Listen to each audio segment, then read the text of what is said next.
the biggest construction projects of World War II, ordered by Hitler to secure world domination.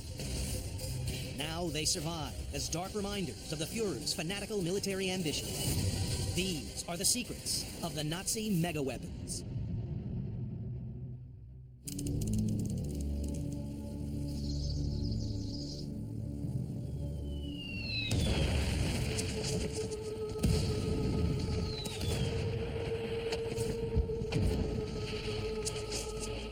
November 1944, 5 months after D-Day.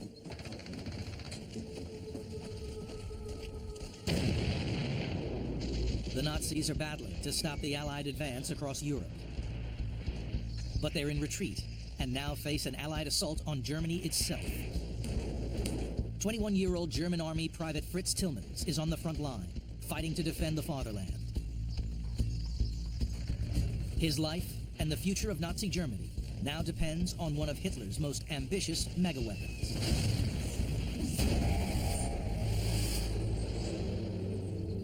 Called the Siegfried Line by the Allies, this network of deadly defenses is known to the Germans as the West Wall. If the line is breached, the Allies are a step closer to Berlin and winning the war. Former Lieutenant and Infantry Commander Patrick Berry is exploring what remains of the fortifications. The Siegfried Line defences are some of the most complex defences ever built.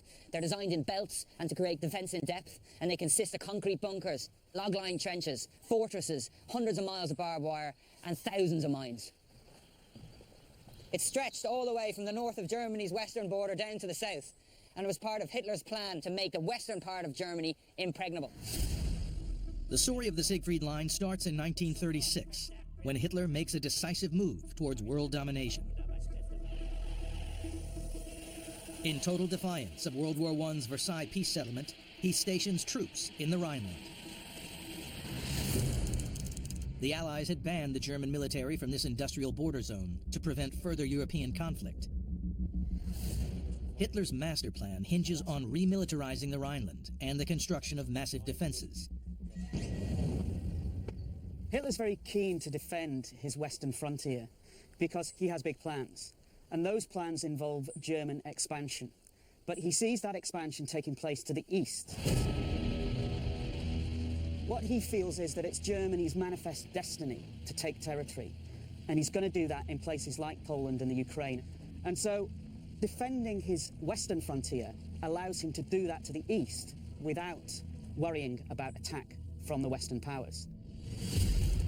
Hitler starts construction on a series of fortifications that will eventually stretch 400 miles along Germany's western border.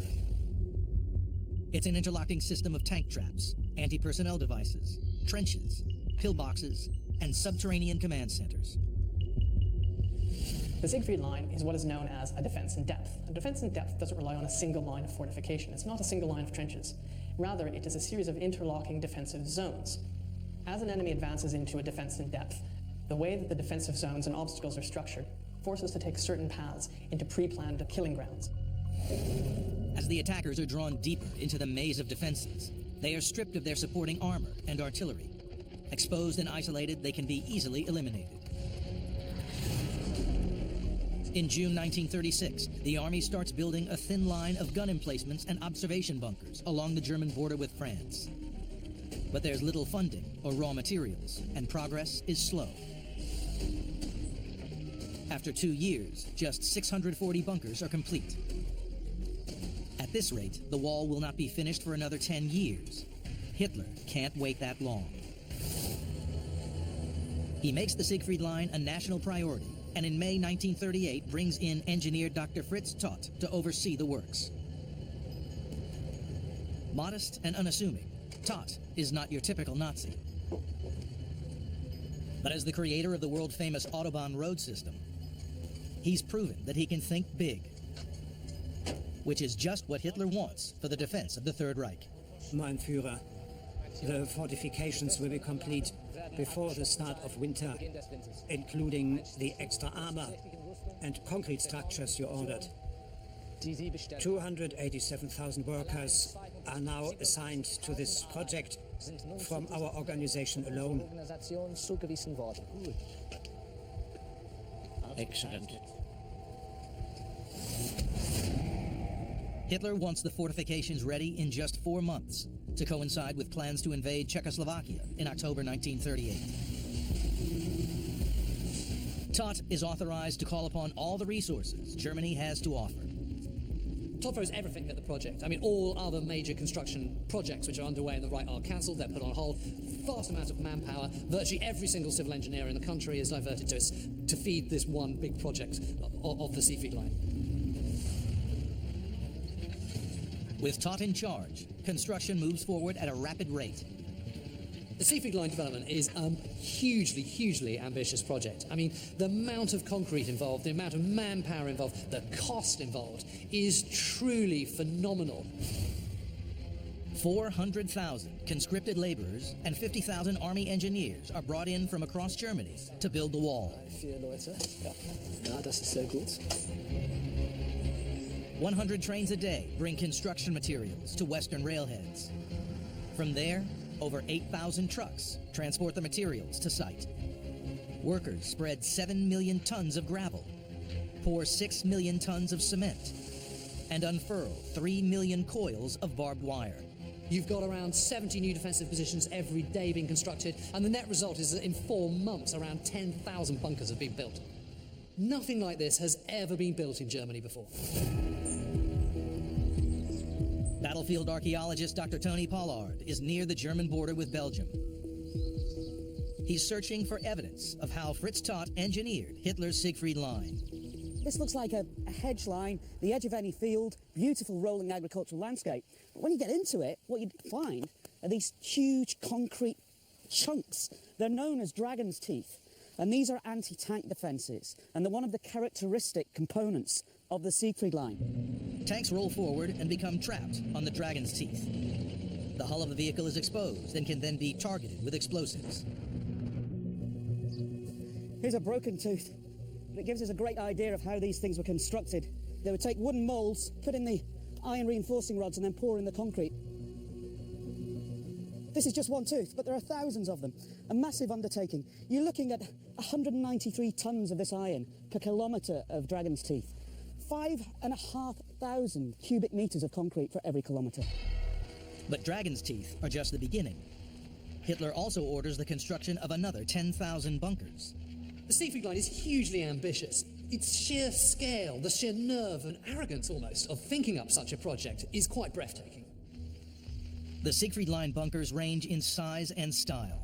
There are simple concrete shelters, machine gun emplacements, and then the enormous and highly sophisticated underground forts, known as Biwerk bunkers.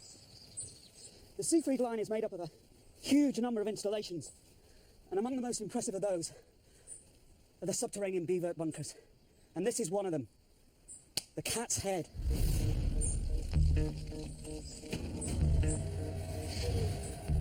Though unassuming at ground level, the Katzenkopf bunker is one of the largest and most complex fortifications ever built by Nazi engineers.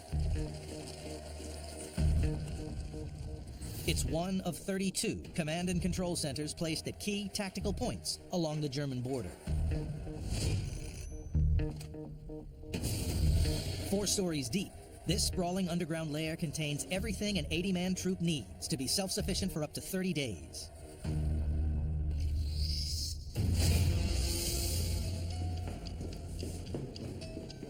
Wow, down here we've got an absolute spaghetti junction of twisted pipes and boilers and taps. This is where water would have been brought into the fortress. So they've drilled down 150 metres until they've reached the water table, and so they can pump that up. They've got a limitless supply of fresh water here. It's incredible. The bunkers use cutting-edge technology to give occupants the maximum chance of survival. Look at this. These big ducts coming through the wall. This is the ventilation system, and if there is a gas attack, the bunker is sealed. All of those heavy iron doors are closed. So even if the outside is covered with gas, you can still function in here. It's an incredibly intelligent structure. But the most important features are the gun turrets. There would have been a steel turret here, 30 centimetres thick, and mounted inside it were a pair of twinned machine guns. And this thing would have been capable of turning 360 degrees And if you looked out, you'd have an amazing view of the valley, so this could spray machine gun fire across the entire landscape. But this isn't the only armament that this bunker had. In another, there's a flamethrower, or a Flammenwerfer, as the Germans describe it, and that could fire flames for over 80 metres, again around a 360-degree circle. This place is armed to the teeth.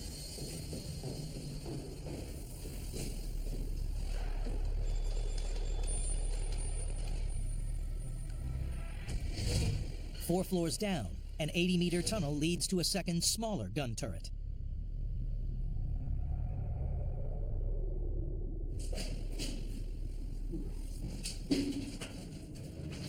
Oh, that's neat.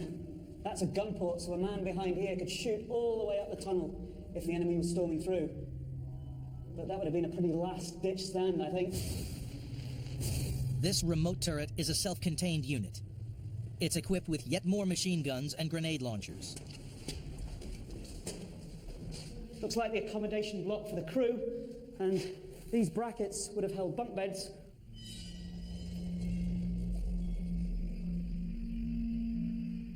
I wouldn't really fancy being on the bottom bunk here. This would be reassuring. If things get really bad, here's an escape hatch.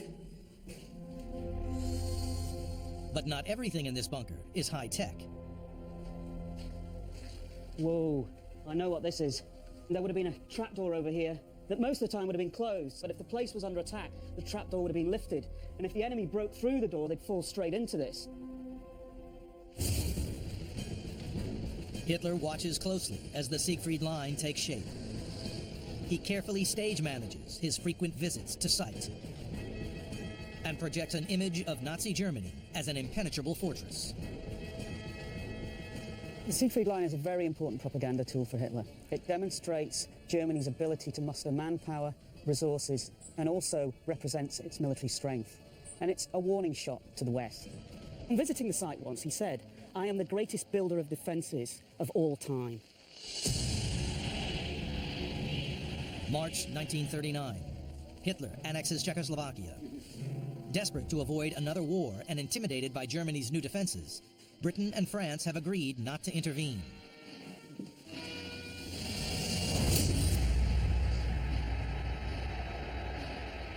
Stage 1 of Hitler's master plan is a success.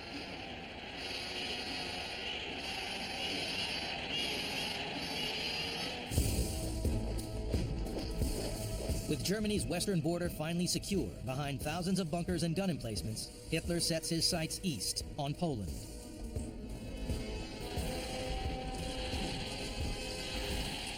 By the beginning of September 1939, the Siegfried line is, to all intents and purposes, completed. And that's a huge relief for Hitler because he's itching to get into Poland. He does invade on the 1st of September 1939. Poland falls in just 4 weeks.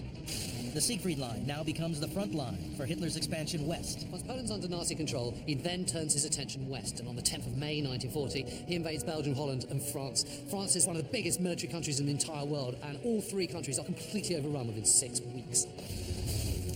By the summer of 1940, Nazi Germany has more than doubled in size. In the west, the Third Reich reaches the Atlantic Ocean. With all these victories, the Western Front is no longer on the borders of Germany, but actually on the Atlantic coast. What that means is, for the Siegfried line, is suddenly it's no longer needed. Despite being completed only a year earlier, the Siegfried line's valuable weapons and fittings are now shipped westward. So what happens is a whole kind of decommissioning process where everything is stripped out, all the guns, all the amazing optics, even the air conditioning is removed. Then, in December 1941, Hitler declares war on America. His western border along the French coast is now at risk of Allied invasion. He orders the Siegfried line to be dismantled and used to strengthen the Atlantic Wall. And they take away the doors. They take away the ventilation systems. And look at this. This huge steel blast door has just been ripped out and recycled. The gun mounts, anything that's of use. And it's all shipped over to the Atlantic Wall to bolster its defences. But the problem is that weakens the Siegfried line. The German army abandons the bunkers, dragon's teeth, and trenches of the Siegfried line. The once formidable structures fall into disrepair.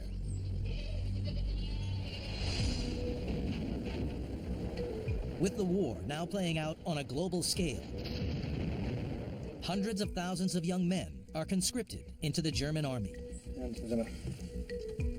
Among them, Fritz Tillmans, who recalls the war in his memoirs. On the 13th of April 1942, I was drafted into the Wehrmacht. Fritz Tillmans. Jawohl, Herr Offizier. After just 12 weeks of training, I was sent to the Eastern Front to build defensive positions and fight the Russians. Very good. Danke, danke. I didn't realize at the time that these experiences would stand me in good stead to serve on the Siegfried Line. While the war rages, the Siegfried Line is virtually forgotten until D-Day. On June 6, 1944, 160,000 Allied troops stormed the beaches at Normandy and overrun the Atlantic Wall. Hitler has made a terrible mistake. It's all very well taking all this stuff from the Siegfried Line as long as you don't ever need it again. The problem is that the Allies overrun the Atlantic Wall, the Germans are in full retreat from Normandy, and suddenly they're heading back to the Siegfried Line, which is nothing more than a concrete shell. And it's made worse by the fact that so many of the things they need are just simply gone forever.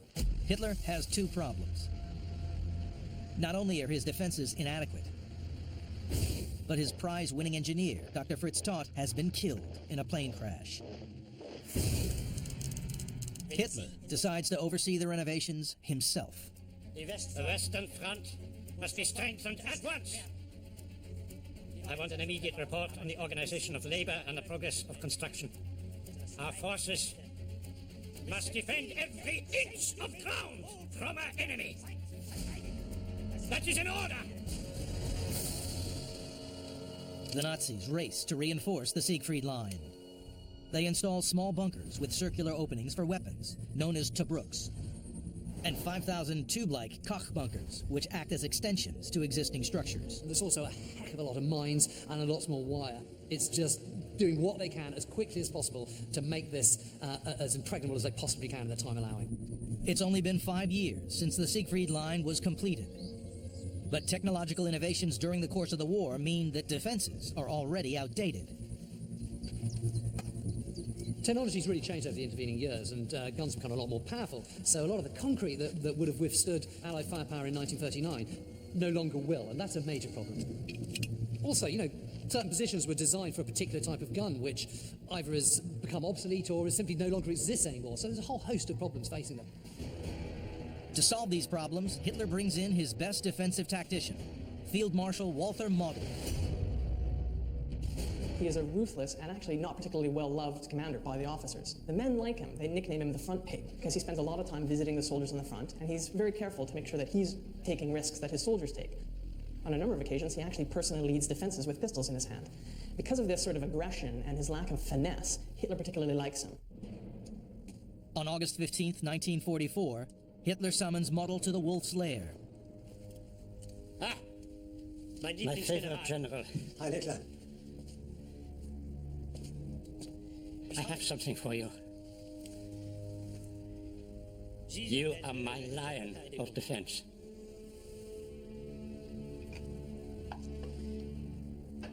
For your accomplishments in restoring the front in central Poland.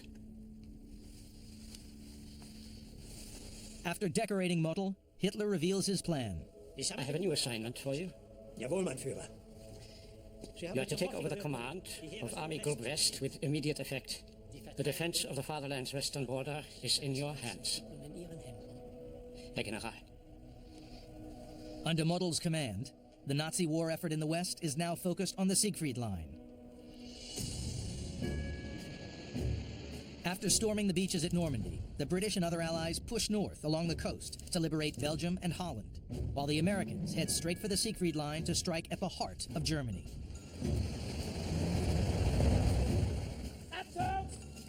Model waits for the Americans at the point most prone to attack. Everything in order, men? A zone called the Aachen Gap. Yeah. The Aachen Gap is a narrow corridor between the city of Aachen and the densely wooded Hürtgen Forest. A historic invasion route, it's the most direct way into Germany's industrial heartland. Rich in coal, steel, and iron resources, the Ruhr Valley is a vital tactical position. They really need to keep Germany intact, especially the industrial regions of the Ruhr Valley. If the Americans take those, the war is effectively lost. So Model is put in effectively to save Germany. Model is pleased with what he finds. Exactly. The position is fantastic. The combination of bunkers and dense forest around Aachen will cause major problems for the Americans. The remains of these fortifications can still be found in the forests of western Germany today. In the Hürtgen forest, Hitler has engineered a nightmare for the Allies. This bombed-out bunker mightn't look like much now, but 70 years ago it was a pretty formidable position for the Allies to have to take, and it cost them a lot of casualties in doing so. It was bunkers and pillboxes like this that formed the heart of the Siegfried line.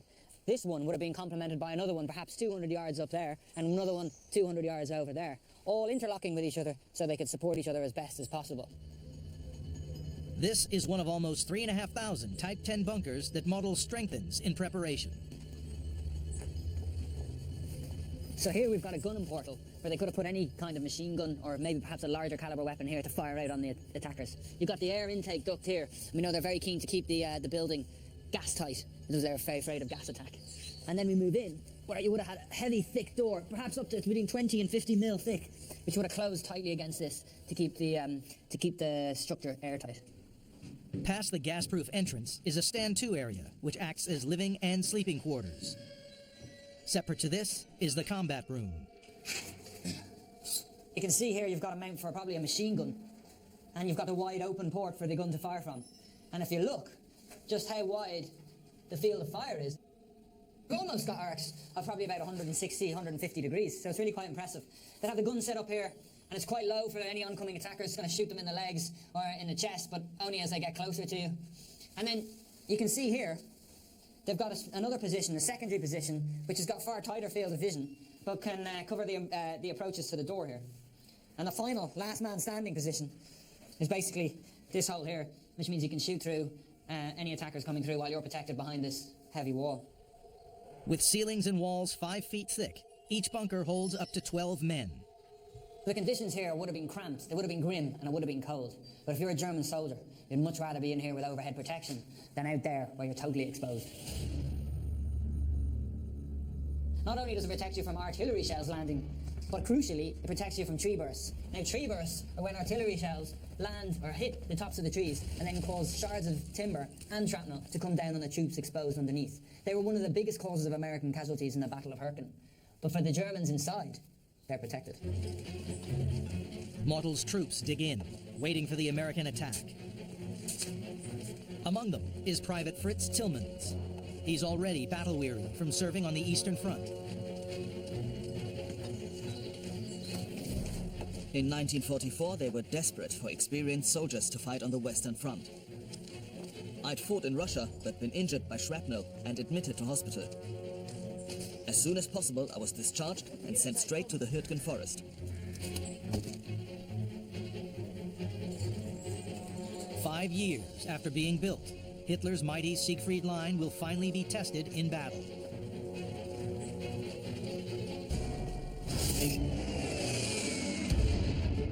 On October 2nd, 1944, American troops launched their attack north of the historic city of Aachen. After annihilating the Germans at Normandy, the Americans believe they are fighting a broken, second-rate army.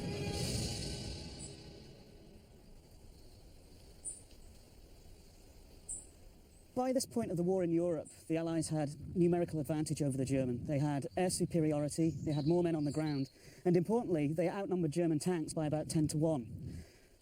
What the Germans had was the Siegfried line. It quickly becomes clear that Aachen is a focus of Nazi resistance. Bypassing it is not an option.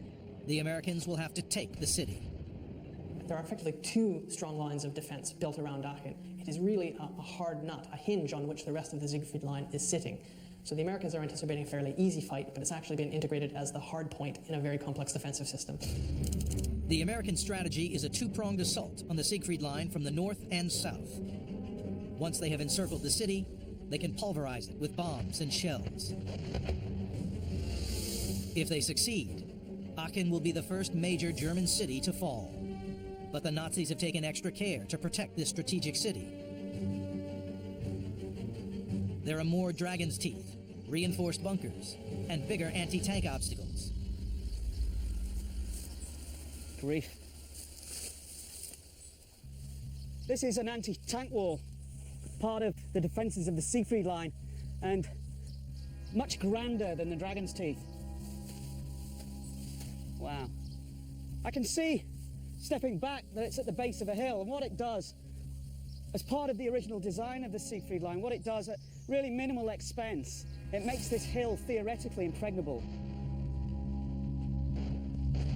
What they've done is use the terrain intelligently. It's that combination of blocky defences in tactically important locations. So this is right at the foot of the hill, so it effectively stops any advance upslope. It's an incredibly impressive structure. After 3 weeks of hard fighting, the Americans overwhelm the tank defenses. They are close to encircling Aachen. Model must act fast to save the city. We must stop them surrounding Aachen. I've come from Aachen. The Führer has commanded that we will not give up 1 inch of ground. His command is sacred. Fight to the last man. If necessary, be buried in the ruins. Send in the 116th Panzer and the 3rd Panzer Grenadier Divisions. Yes, General Field Marshal. Nicknamed the Fireman, Model is the man Hitler sends in to rescue the Third Reich from desperate situations. But even his tactical expertise is no match for the American firepower. Model really just doesn't have enough armor to stave off this great American attack. The Americans have such an advantage in armor and firepower that Model's limited resources simply can't keep up. On October 11th, the Americans unleash hell. In a single hour, artillery battalions fire 5,000 shells into the city, while Allied air forces drop over 62 tons of bombs. They finally blast their way into Aachen. For the first time in World War II, the Nazis are fighting for a major German city. The Americans punch through and they get into Aachen, but that isn't the end of the fight, because it isn't a single line that they've punched through. They've effectively punched into a defensive zone, of which Aachen is part. The city itself contains fortified zones and bunkers and lines of defense. So the fight into Aachen isn't a triumphal entrance. It is a brutal, hand-to-hand, door-to-door, house-to-house fight to capture what is effectively a fortress city.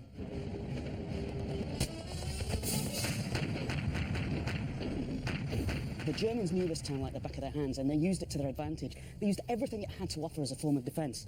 They were in the cellars. They turned them into bunkers. And the Americans passed. The Germans would pop out and attack them from the rear. The Americans were forced to attack them with grenades and flamethrowers. Imagine what the guys in there suffered during that fight. They were in the sewers. The Americans had to block up the manholes to stop them popping up. They took to the rooftops as snipers. They even dragged pieces of artillery up to the upper stories to rain fire down onto the Americans. They made them pay for every inch of this town. After heavy street fighting, this is where the Germans made their last stand in Aachen. When Hitler built the Siegfried line, he also fortified Aachen, and that's what this building represents. It's a massive air raid shelter for the civilians. But as the battle progresses and starts to go badly for the German military, they move in as well, and by the end of the battle, it's their command post. By the 21st of October, the situation for the defenders of Aachen is hopeless. The Americans are in this street shooting at this air raid shelter, and you can see how heavily the Americans have hit it. This entire wall is peppered with machine gun fire and shrapnel scars, and especially around the doorway, so you certainly want to be coming out of this building without a white flag in your hand.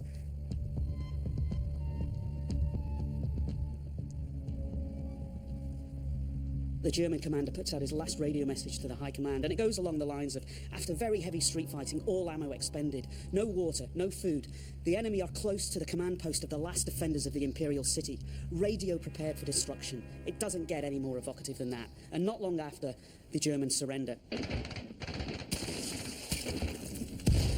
It is a brutal battle, which takes a huge human toll. More than 10,000 American and German troops killed, wounded, or missing in action. 80% of the historic city of Aachen destroyed. American forces have punched through a small section of the Siegfried line and captured their first major German city. But the fight for the Siegfried Line is far from over. The Americans do ultimately capture Aachen after a protracted attack and a lot of very dirty urban fighting. But that's not the end of it for the Americans. They now have to go through the Hürtgen Forest. And the Hürtgen Forest is a very complex defense in which they have no advantage. The Americans are about to stumble straight into Model's death trap. The Hürtgen Forest.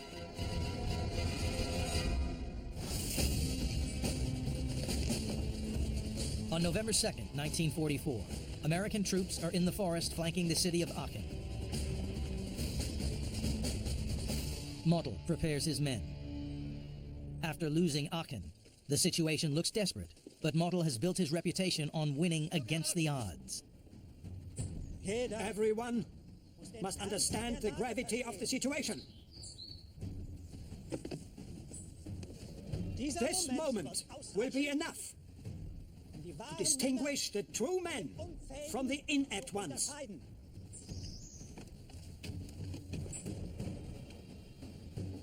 Every soldier has the same responsibility. If one falls, another must be ready to take his place.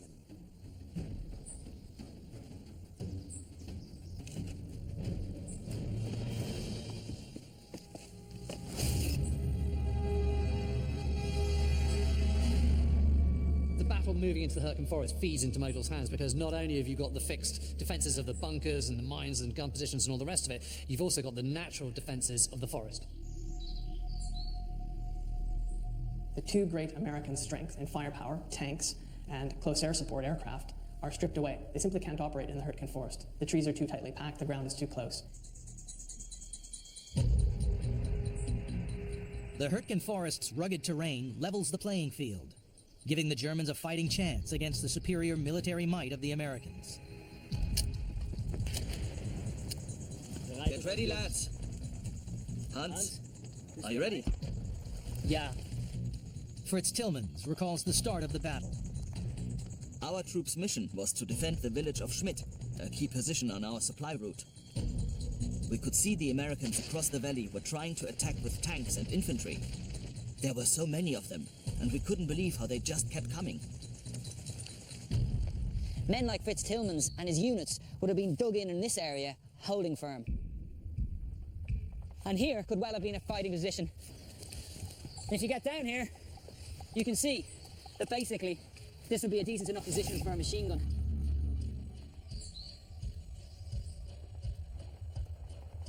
You can see over the brow of the hill, it can support the other positions which would have been over there and down that way. And crucially, there would have been another big bunker position up in that hill. So it's all part of an interlocking defensive plan, trying to make it as tough as possible for the Allies to get into this area. The Siegfried Line is not just concrete structures and trenches, but barbed wire, booby traps, and minefields. Surrounding the trenches and bunkers are belts of anti-personnel mines. Throughout the Hürtgen Forest, these can be laid as deep as one mine every 8 paces.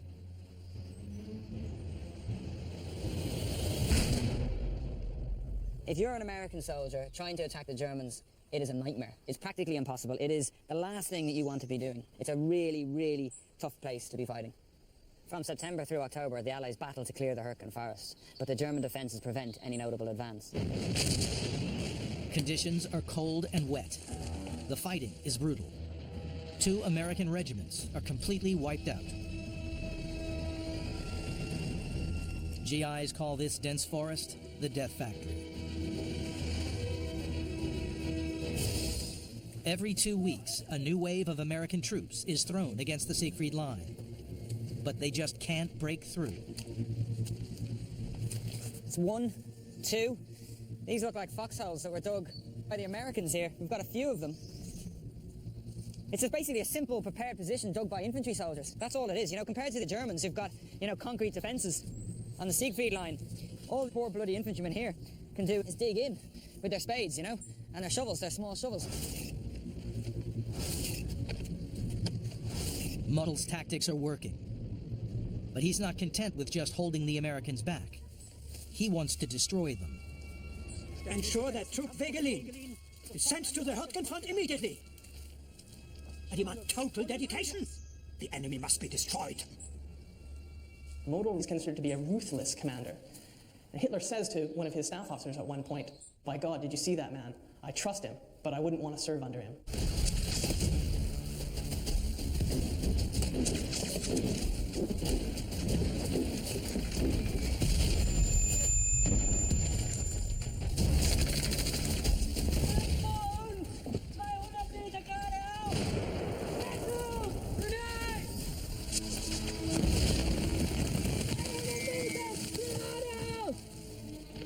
Determined to turn the war for Hitler, Model orders his men to drive the Americans out of the Hurtgen and Germany.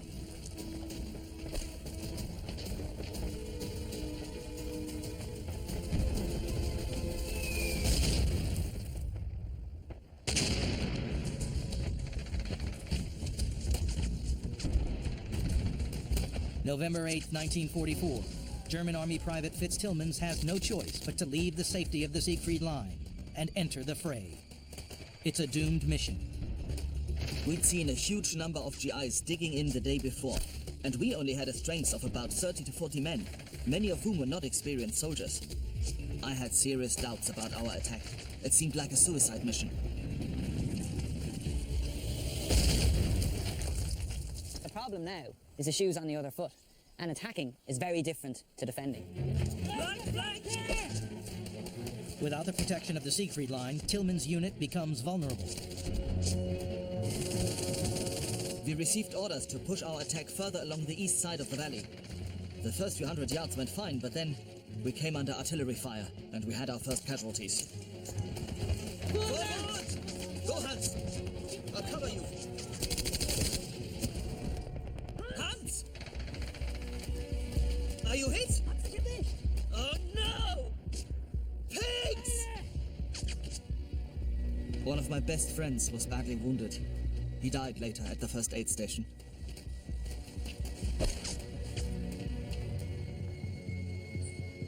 The Germans quickly retreat through the forest.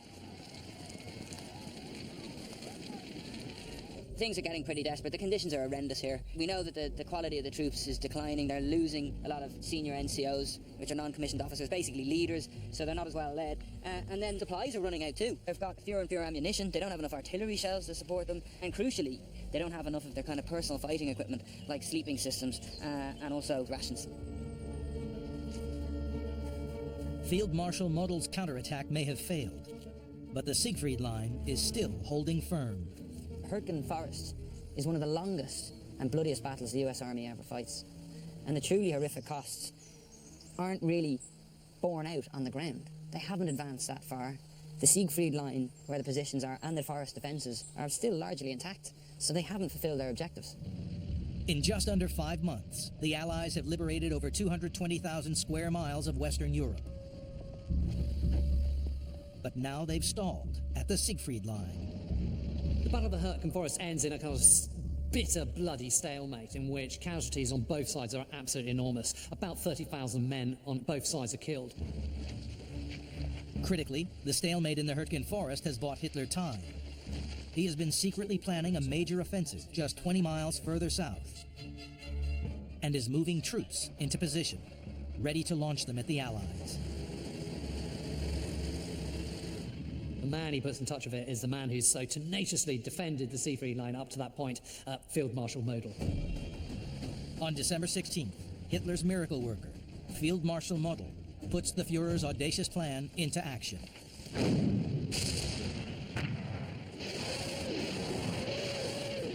"250,000 German soldiers, 2,000 artillery pieces, and 1,000 tanks assault a 75-mile stretch of the American line.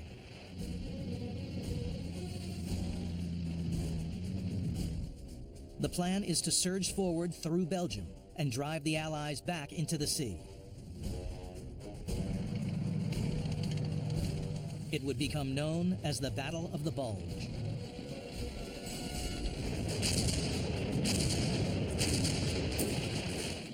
December 1944. The German counterattack across the Siegfried Line is Hitler's last roll of the dice.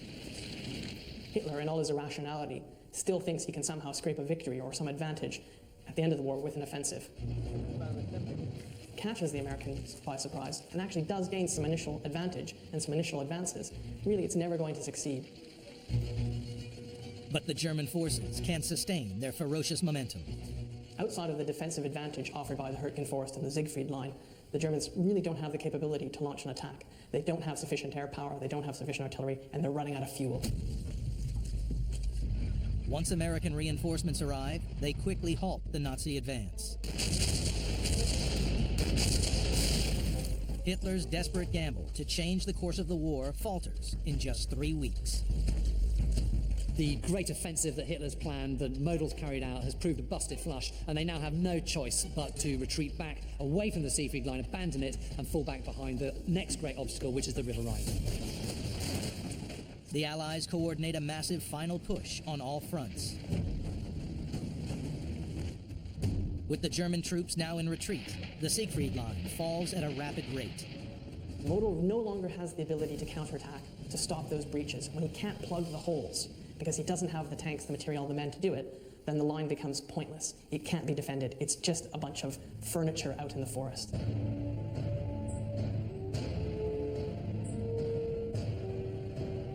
For all its technology and weaponry, the Katzenkopf bunker is overrun in a day. And the reason is simple.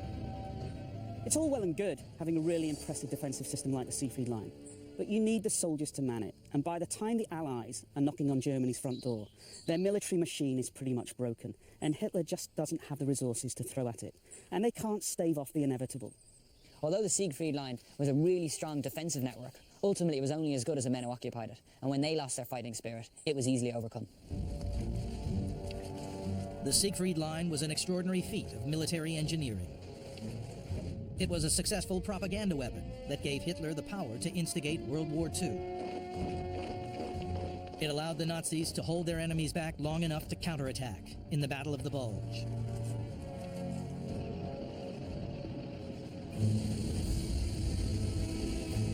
Just 6 weeks after the Americans break through the final Siegfried Line defenses, Hitler commits suicide, and the end of the war swiftly follows. As the Allies advance towards Berlin, they capture Private Fritz Tillmans.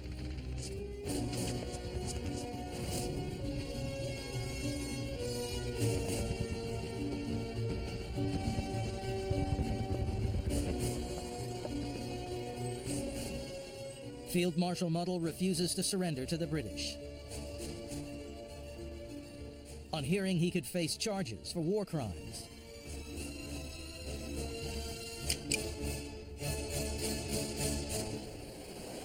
he shoots himself.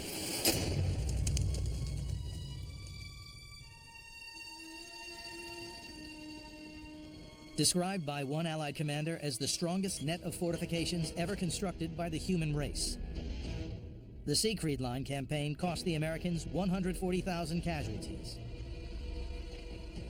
But ultimately, it was an overly ambitious project that the German forces simply couldn't maintain. The truth is, with the Siegfried Line, and it applies to so many of the big Nazi projects, is that Germany is just resource poor. They don't have enough of anything. And so they start these huge, great projects, but they just don't have the manpower or the materials to really see it through. And this is certainly the case of the Siegfried Line. It's just too vast, it's too big an obstacle to effectively man. Many of the structures along the Siegfried Line were so solidly built that the Allies found them impossible to demolish. They are testament to one of the biggest construction projects ever undertaken on German soil, and a reminder of the men who lost their lives fighting to defend and destroy it.